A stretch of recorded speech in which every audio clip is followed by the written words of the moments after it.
ሰላም ሰላም ውድ የስኬት አካዳሚ ቤተሰቦች፣ ስኬት አካዳሚ የኦንላይን ትምህርት ቤት በመሆን ያገለግላል።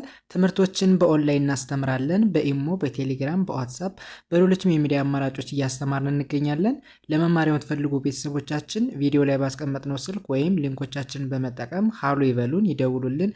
የፈለጉትን ትምህርት በፈለጉት ሰዓት ከሰኞ እስከ ዓርብ በማስተማር ላይ እንገኛለን። በዛሬው ትምህርታችን ቪዲዮአችን ደግሞ ይዤላችሁ የመጣው የተለያዩ የእንግሊዝኛ ወርዶችን እንዴት በቀላሉ ማንበብ መጻፍ እንደምንችል የምንማማር ይሆናል።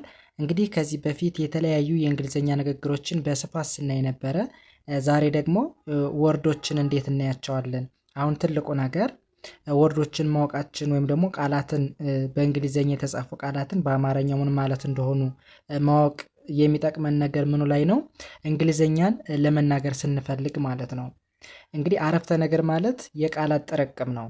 ሰው ቃላቶችን ትርጉማቸውን ስናውቅ በቀላሉ አረፍተ ነገርን መመስረትና እንዲሁም ደግሞ ትርጉማቸውን መተርጎም እንችላለን ማለት ነው። ሰው ዛሬ እነዚህን የምታዩዋቸውን የተለያዩ የእንግሊዝኛ ወርዶች እንዴት በቀላሉ ማንበብ መጻፍ እንደምንችል የምንማማር ይሆናል። እንጀምር።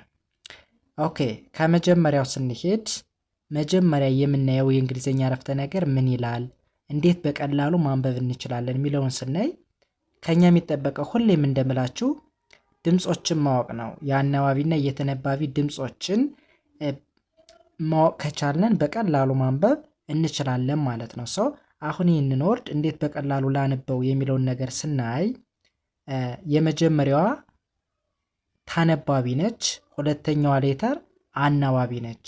ሰው አናባቢና ተነባቢ ድምጾች ደግሞ በጋራ ሲመጡ የሚነበቡ በአንድ ነው ማለት ነው። ቢኤ በአንድ ላይ እንደምን ይነበባል? ባ ተብሎ ይነበባል፣ ወይም ደግሞ ባ የሚል ድምፅ ይኖረዋል ማለት ነው። ኦኬ፣ ከዛ ሲና ኬ በአንድ ላይ እንደምን ይነበባሉ? እንደ ክ ነው የሚነበቡ። እንደ ክ፣ እንደ አንድ ድምፅ እንደ ክ ነው የምናነባቸው። ቢኤ እንደ ባ ከተነበበ፣ ሲና ኬ እንደ ክ ከተነበቡ ባንና ክን በአንድ ላይ ስናነባቸው ምን ይሆናል?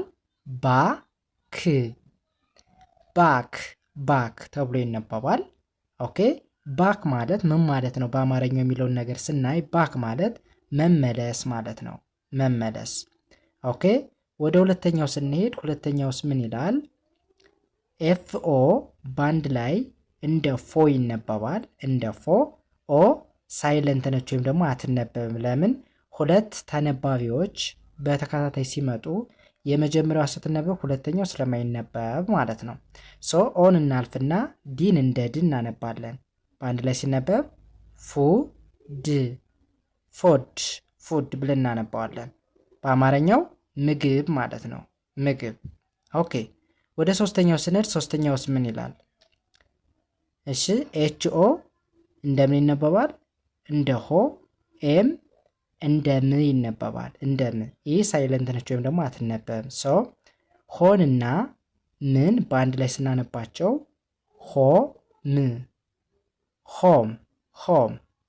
ሆም ማለት በአማርኛው ቤት ማለት ነው። ቤት። ኦኬ፣ ወደ ቀጣዩ ስንሄድ ቀጣዩስ ምን ይላል? አር እንደምን ትነበባለች? እንደ ር ትነበባለች። ከዛ ኦን እንደ ኦ፣ ኤ ሳይለንት ነች። ዲን እንደ ድ ማንበብ። እንደ ድ በአንድ ላይ ሲነበብ ድ ሮድ ብዬ አነባዋለሁ። ከዚህ ጋር አር አትገባም፣ በስተት የገባሽ ናት እንጂ ሮድ ሲል አር ኦ ኤ ዲ ነው መሆን ያለበት። ስለዚህ አር በስተት የገባሽ ናት ማለት ነው። ሮድ ማለት መንገድ ማለት ነው። መንገድ። ኦኬ፣ ወደዚህኛው ስንሄድ ይህኛው ደግሞ ምን ይላል? ኬአይ እንደ ኪ ይነበባል። እንደ ኪ። ኤን እንደ ን፣ ጅን እንደ ግ ማንበብ። እንደ ግ በአንድ ላይ ሲነበብ ን ግ። ኪንግ በአማርኛው ንጉስ ማለት ነው። ንጉስ። ኦኬ፣ ወደዚህኛው ስንሄድ ደብሊው ኤች ኢ ኤን በአንድ ላይ ሆን ተብሎ ይነበባል። ሆን ማለት ጊዜ አመልካች ነው። እሱ ምን ማለት ነው? መቼ መቼ ለማለት ስንፈልግ ሆን እንላለን ማለት ነው። እሺ ወደዚህኛው ስንሄድ ይህኛውስ ምን ይላል?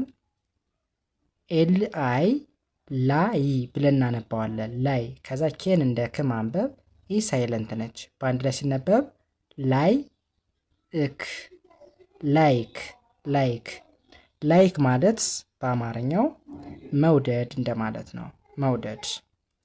እሺ ይህስ ምን ይላል?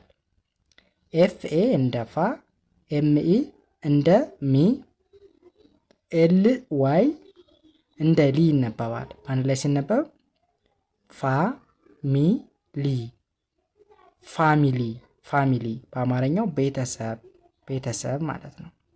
ኦኬ ወደዚህኛው ስንሄድ ቲኤች አር ኢኢ በአንድ ላይ ስሪ ስሪ ተብሎ ይነበባል።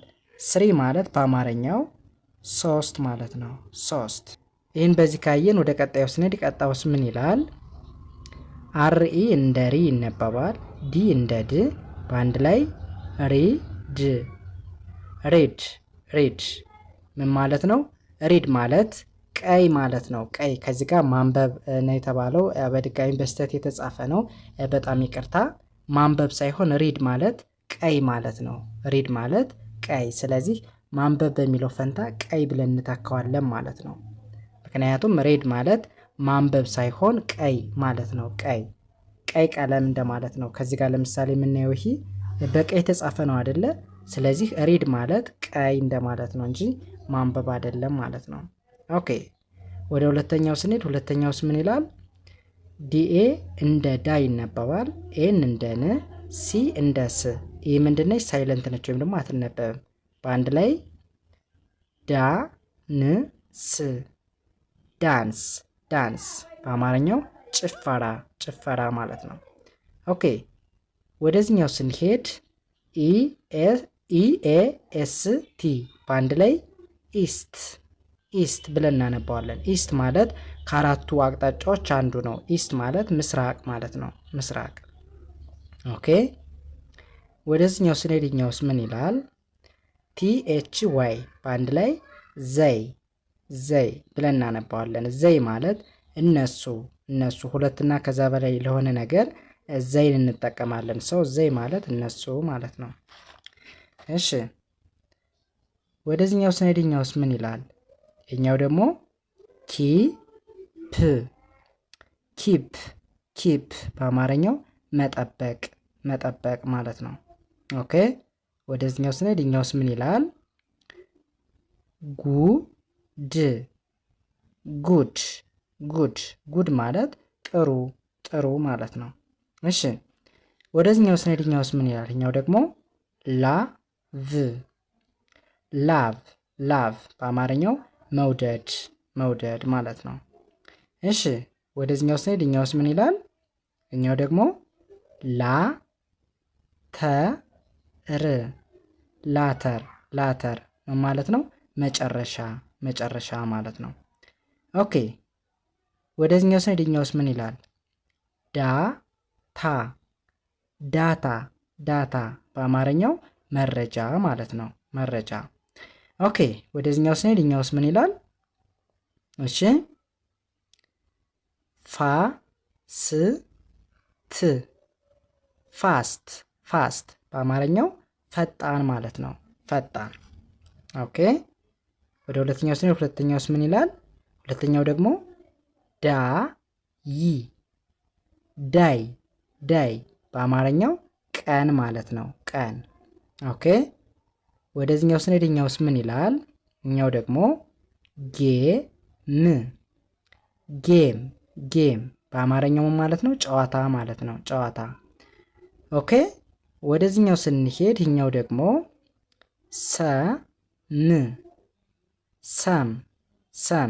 ሰም ማለት ትንሽ ማለት ነው ትንሽ።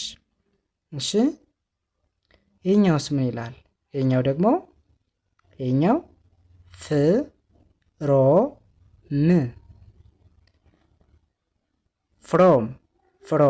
ፍሮም ማለት ከማለት ነው ከ የሚል ትርጉም ይኖረዋል ማለት ነው።